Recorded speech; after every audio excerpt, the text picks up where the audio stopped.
Hopefully part of my presentation will give you at least one item for you to walk out the door and say, hey, you know, I might put that into practice.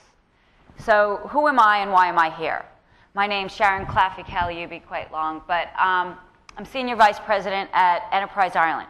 Enterprise Ireland, if you don't know, is a government agency of the country Ireland, although my accent is not from there.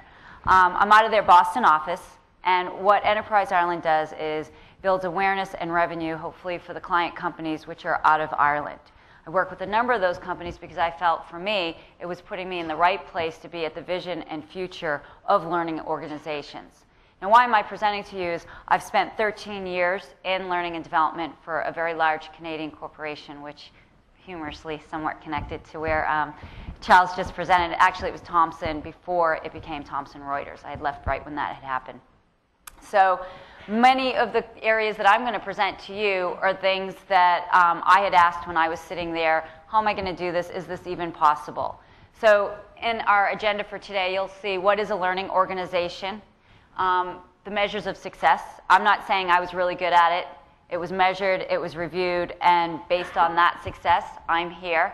What is the future and vision? That is one of the most exciting parts that I think Charles really hit quite a bit of. But I'll lead into that saying, here's what you can do while you're within that vision and future of the industry and the learning organization. So learning organization, this is a definition I pulled up many years as I was going through it. Funny enough, Charles had reference to it as well. And Senge in the Fifth Discipline in 1990 defines it as such. I'm not going to read it out to you. Interestingly, as I was preparing for this conference, 2006 has the same definition, you know, not even updated, but on Amazon.com you can now rate it. So anything you do is now rateable. And researching, well, what is the UK going to think of this? You know, is there a different, different style of saying it? No. Once again, reference. 1990 definition is being referenced today in 2009. Never mind 10 years ago, this is almost 20 years ago. So what's different as I was looking around isn't so much how we define a learning organization, which would be the goal of a learning culture, but the way that the information is disseminated. The tools around it, it's going to be rated, so if you suck, it's going to be easily known. You can email it to a friend, print it out, you could probably blog on it, anything. This ties into that vision and really how the evolution of a learning culture is going to move us forward and really put us in a different place. So not so much the content, but what you're doing with it and almost the technology around it.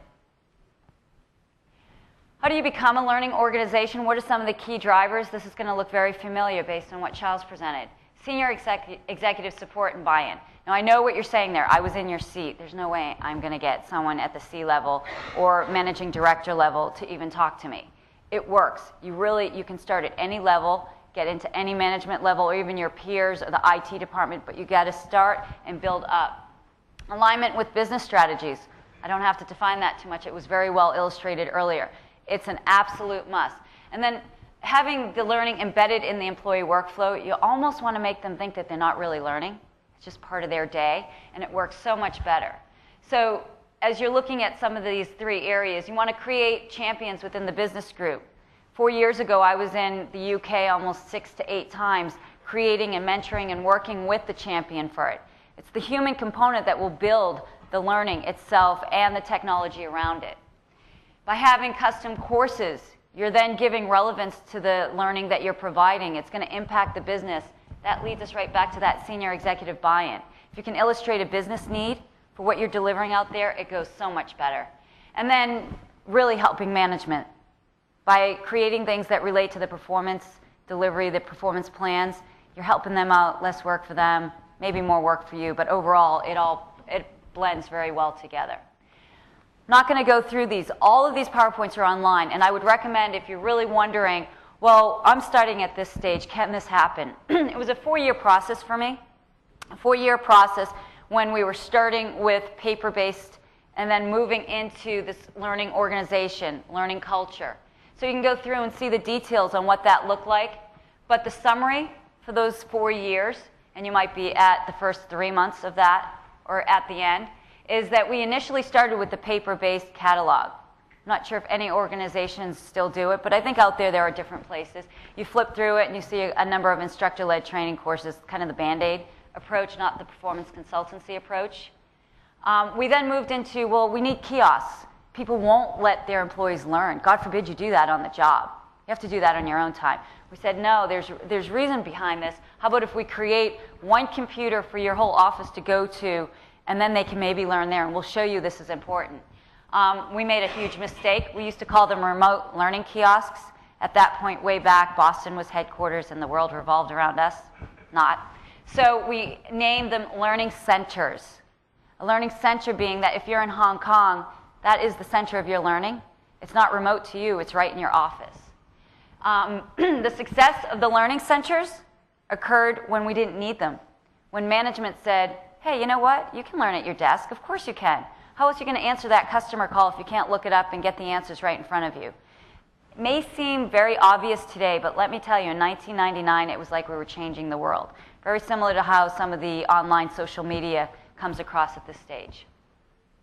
The success shifted from us celebrating with 100 users to this kiosk, not even really knowing what they were looking at, to we had 4,308 individual users. And we were able to track that, and we were real excited by that. Alignment with the business strategies is when everything shifted. And on that timeline, we integrated some of the learning with the sales conference, and everything blended together. And that was huge. People started trusting us. Management said, they're doing something right. We're seeing some increase in sales over this. With the sales conference came the human component. Having me physically go to the UK office, building champions, go to Hong Kong, not that I like to travel, I do, but it made a difference. You can't deliver a virtual solution initially virtually. It doesn't make sense. I don't know how to use it yet, and you're going to deliver it to them that way. You have to create trust and bond, and only doing that is almost face-to-face. You're not going to be doing it much afterwards. So if you invest, if you go slow to go fast, it all works in the end. And the custom courses were the catalyst for usage.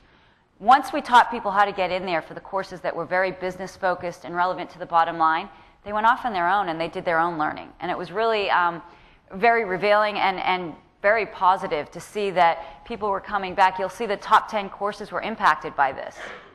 That we had, I like to call them closet e-learners. The folks that we had in India, when our LMS wasn't quite working well, we didn't know that they were doing it. And they would say, send over people. Would spend $10,000 to $25,000 sending people either from the UK, New York, thinking we're fixing it. And then the LMS started working, and we noticed that 99% of the India population were taking the online courses. Not only were they taking them, they were completing. They completed up to 7,000 online courses. Without that information, we decided at that point, blended solutions will work just fine there. I'm not going to read this. Once again, it's listed, but I always want to know when I'm sitting there, exactly what did you do to get this? How did you gain that information? Well, the executive committee let us in, we presented, and they said, wow, maybe you should be doing this in a roadshow, going around. So we were invited to do that.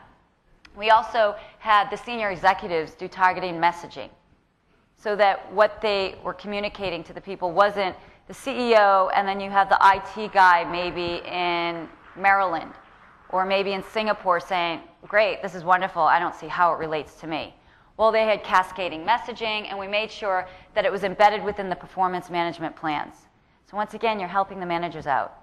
Instead of looking at 2,000 to 4,000 courses, they had about 3 to 5 that they really had to focus in on, and maybe one that was required.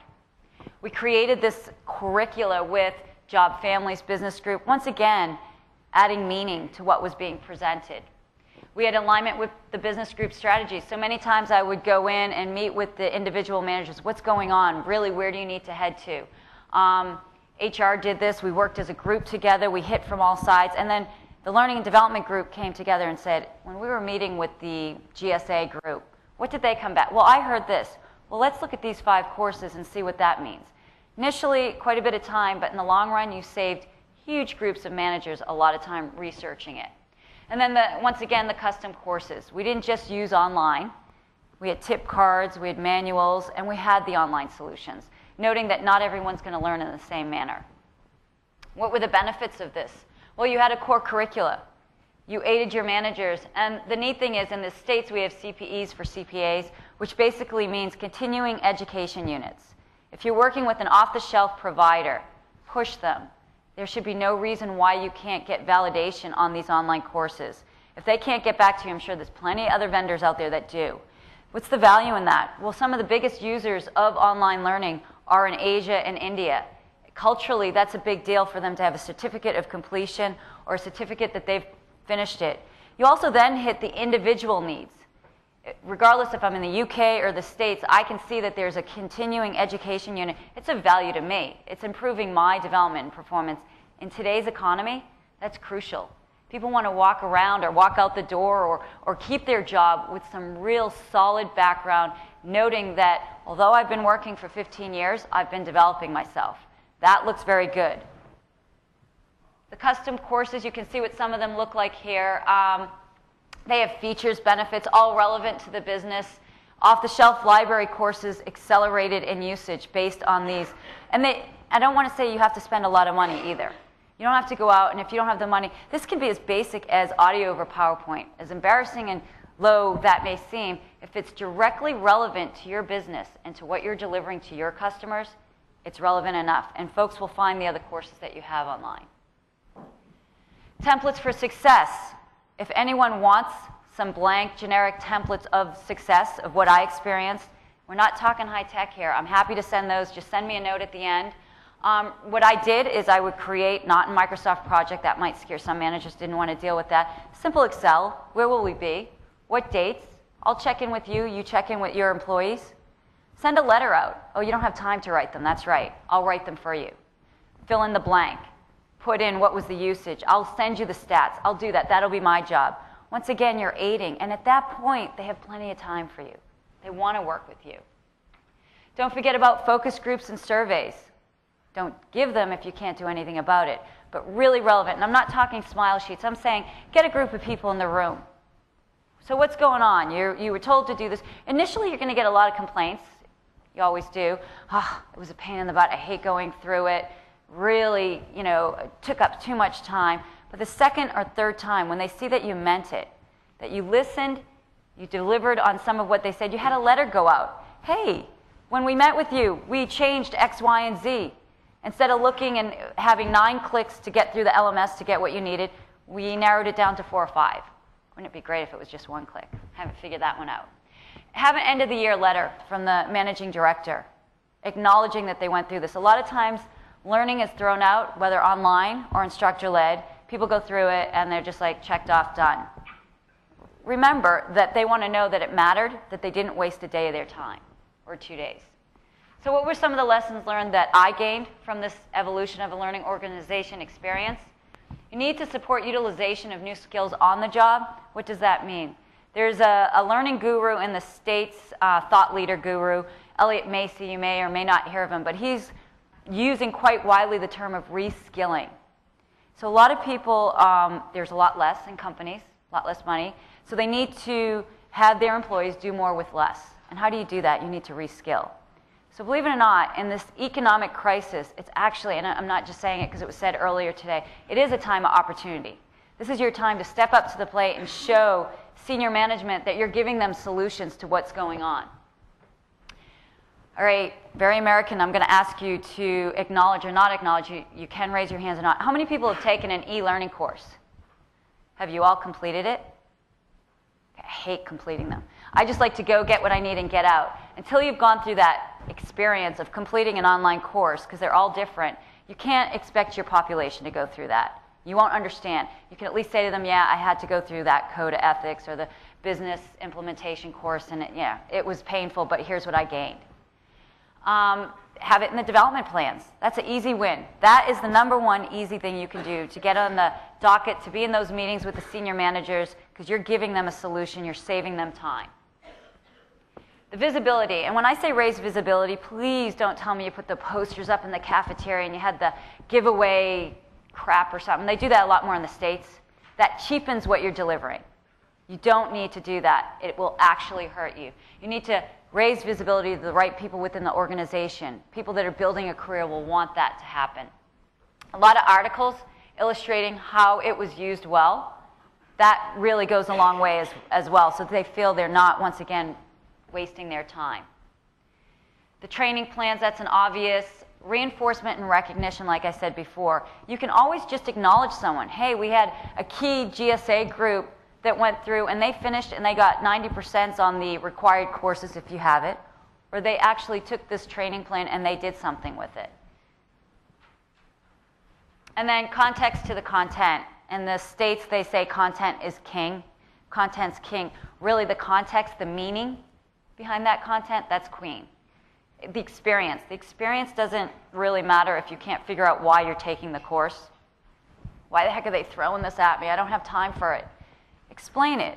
Your manager or the people around you should say, well, that'll help if you get this complaint call from these types of customers. This part of this course is really good. You should take it. It'd be great technically if you can add that in there, and that's really where some of the social media comes into play. That's for the follow-up vision. So why am I here again? What was perceived as successful? Well, within those 4 years, we had usage double in 1 year, and if anyone's trying to get out there, I mean, they used to be happy with 17% usage. We went from 17 to 24, 54% usage without anyone saying you had to do it, or that it was even easy to get to. About 98% when they did ever a required course, but that really led to the other activity. Completion scores. I couldn't believe people were completing courses they didn't have to. They want to finish it. They want to learn and develop. Top 10 courses were dramatically increased, impacted. Impacted how? You're going to get a top 10 course there. Wouldn't it be better if you kind of led people to those courses? Gets you in the door with management. Hey, in those top 10 courses, we had 70% that were directly aligned to the courseware, the custom courses. So it meant that the population cared. Those courses weren't required. They were recommended. And there was 20%, 2 courses, that we were shocked. We knew as an organization, everyone somewhat sucked in email. I'm sure it's not that way right now. But email messaging, the way people wrote them, would it ever end? Email etiquette, 2 courses were in the top 10. So once they figured out how to get to the other courses, the core curricula, they themselves searched and on their own acknowledged it. And it was really neat to see that these courses floated to the top. It said a lot for the organization and the fact that the people in it really cared about the way they presented themselves. The e-learning adoption, myth versus reality. This was another learning moment for me as I was kind of pulling through this. Technology alone will increase usage. Absolutely not. There was that saying a long time ago, if you build it, they will come. No way.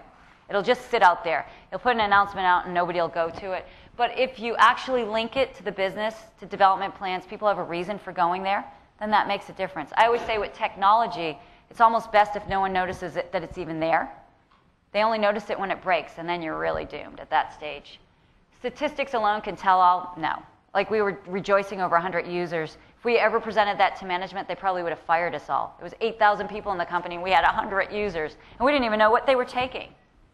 Alignment with business strategies is obvious if that's been echoed between Charles and I.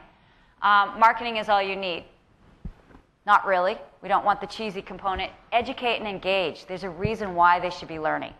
Once you do that, then the learners start educating other people and engaging others. It feeds off of each other.